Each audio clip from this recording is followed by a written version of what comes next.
Salut tout le monde, c'est Gab Morrison, on est dans un petit interview encore une fois. Cette fois-ci on est avec un artiste qui vient tout droit de Mayotte, on est avec Boous, salut à toi. Salut. Alors déjà pour commencer tu peux te présenter. Eh ben ouais, donc du coup c'est Boous et puis c'est de la musique actuelle, c'est de la musique urbaine. J'ai choisi de chanter dans ma langue maternelle parce que c'est la langue que je maîtrise le mieux. J'ai commencé d'abord par faire du rap français parce que j'ai découvert la musique avec le groupe IAM et le morceau emblématique Petit Frère.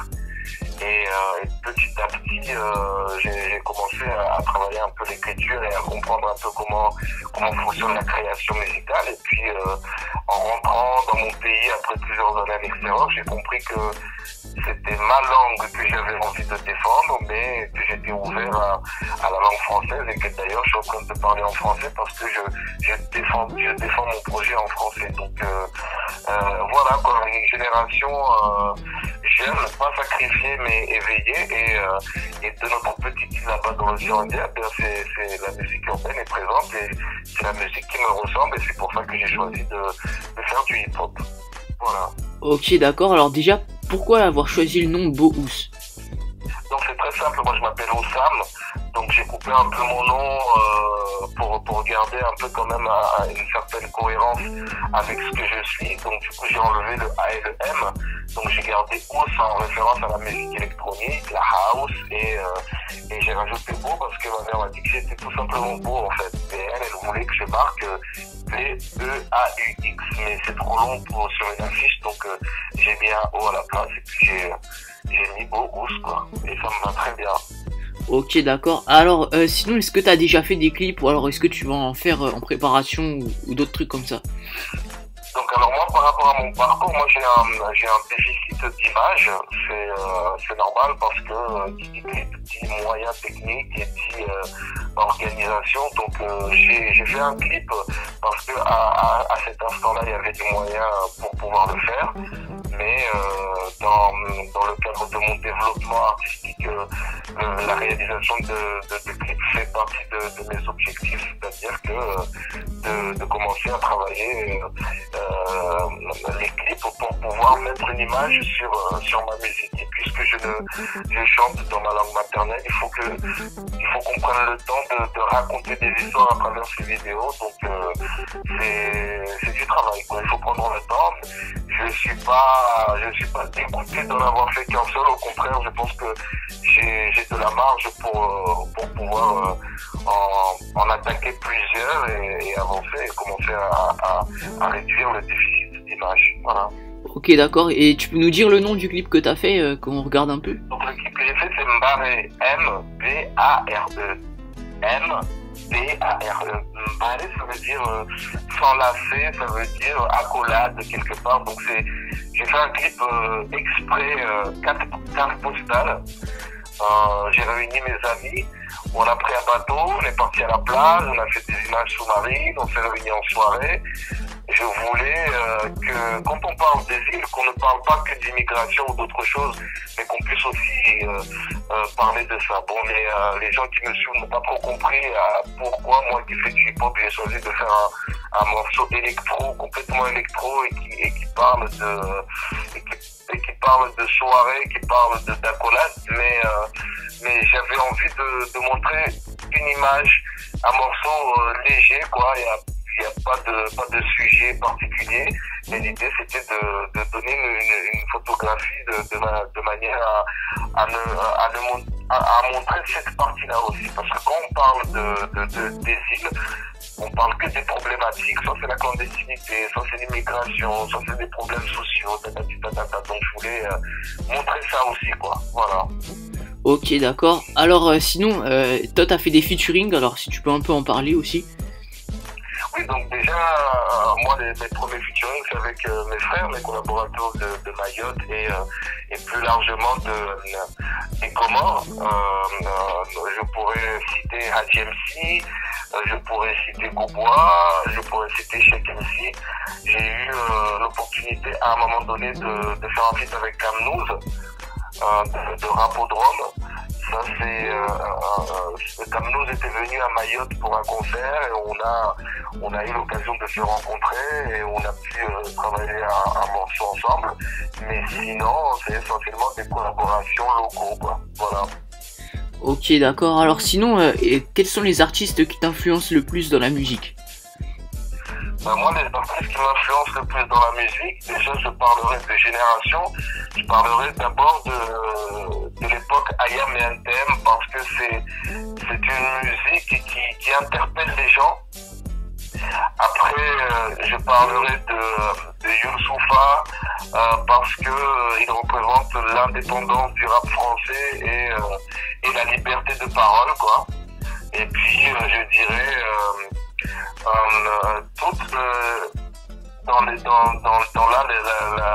la génération un peu avant, je parlerai de Kerry James pour son engagement envers les jeunes de la cité parce qu'il représente un mouvement, il représente des personnes qui ont des espoirs. Et puis j'aime aussi la musique complètement légère parce que des fois t'as pas envie de réfléchir, t'as juste envie de bouger. Donc c'est le rap français, c'est aussi le rap américain avec toutes les influences possibles, quoi.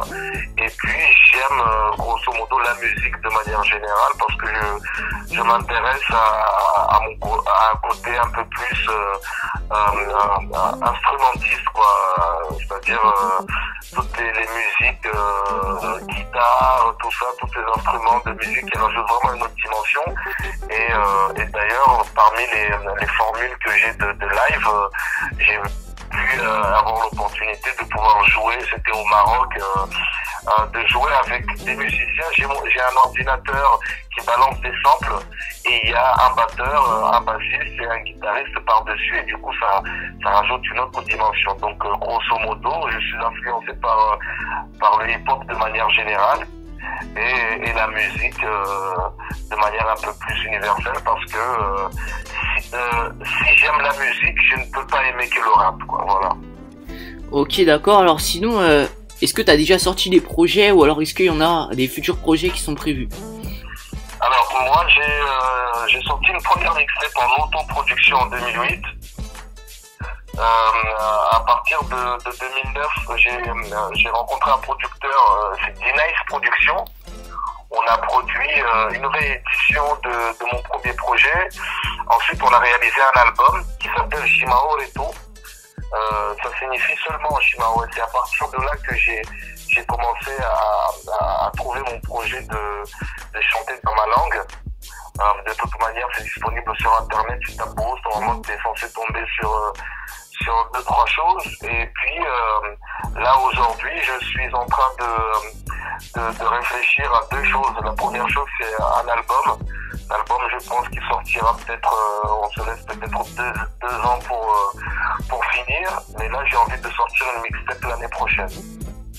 Ok, d'accord. Et t'as une idée de nom peut-être pour la mixtape? Pour la mixtape, oui, c'est Shengwe. S-H-E-N. G-W-E, ça veut dire le fouet. Ah, d'accord. Sinon... Donc voilà, non, vas-y. Pour un peu plus de précision, Shengwe, ça veut dire fouet. Donc c'est le fouet qu'un être humain reçoit parce que tu traverses des épreuves plus ou moins difficiles. Et deuxièmement, le fouet dans le sens où j'ai reçu des coups et je vais en donner aussi, mais de manière intelligente dans ma musique et non en cognant des gens ou en donnant des coups de boule à des personnes, même si elles le méritent. Ok, d'accord. Alors sinon, petite question comme ça, à Mayotte, ça fait quand même un peu loin. Est-ce que ça écoute beaucoup de rap français ou de trucs comme ça à Mayotte? Oui, c'est normal parce qu'en fait la langue officielle à Mayotte c'est le français, donc oui, c'est automatique. Et ceux qui font ceux qui chantent dans leur langue maternelle, c'est qu'ils ont obligatoirement écouté un rap d'une autre langue avant de s'inspirer pour pouvoir créer le leur. Et sinon, il y a qui un peu comme rappeurs français qui font parler d'eux à Mayotte? Et ben en fait, c'est ceux qui font parler d'eux à Mayotte, c'est tous. Ça veut dire que ils sont autant au courant que toi qui est ici en métropole. Et ceux qui ont un peu plus de visibilité, c'est ceux qui vont là-bas et qui font des concerts. Donc il y a déjà eu la section d'assaut, il y a déjà eu Maître Gibbs, il y a déjà eu La Fouine, il y a déjà eu Sefiu. Il y avait une période Joey Star, mais c'était il y a longtemps. Donc non, on est au même niveau grâce à la mondialisation et grâce à Internet. On est au même niveau, quoi. Même celui qui est dans le trou du cul de la terre, il est au courant de tout ce qui se passe dans le monde, quoi. Ouais, ça c'est sûr. Alors la petite question bonus de la fin. T'es pas au courant de cette question parce que justement, je te l'ai envoyé parce que c'est une question bonus. C'est ça change un peu, on parle pas de musique ni de rap, tout ça. Ça parle de foot. Quelle est ton équipe préférée, toi, au foot? Alors moi j'aime pas le foot. Donc c'est pas grave, j'ai beaucoup de potes qui aiment le foot. Moi, mon équipe préférée, c'est l'équipe qui gagne à l'instant. J'ai pas d'affiliation particulière. J'aime bien titiller mes potes. Si j'ai un pote qui aime cette équipe-là et qu'elle joue contre une autre, je vais soutenir l'autre pour le faire chier. Et puis, si c'est son équipe qui gagne, je vais le soutenir. Mais grosso modo, je fais partie de ceux qui soutiennent l'équipe de là où ils sont, quoi. Tu vois ce que je veux dire? Ouais, je vois bien. Bah écoute, merci à toi Bohous d'avoir participé à cette interview. Oui, merci à toi de m'avoir permis de parler de moi et de diffuser mon message. Je te remercie. Je remercie aussi mon ami Adenovic, c'est lui qui m'a conseillé de parler à Bohous parce qu'il vient de Mayotte lui aussi. Alors je te passe le bonjour dans cette vidéo, merci à toi. En tout cas de m'avoir fait connaître Bohous. Sinon on se retrouve à la prochaine pour une prochaine vidéo, une prochaine interview, tout ça. Donc salut tout le monde.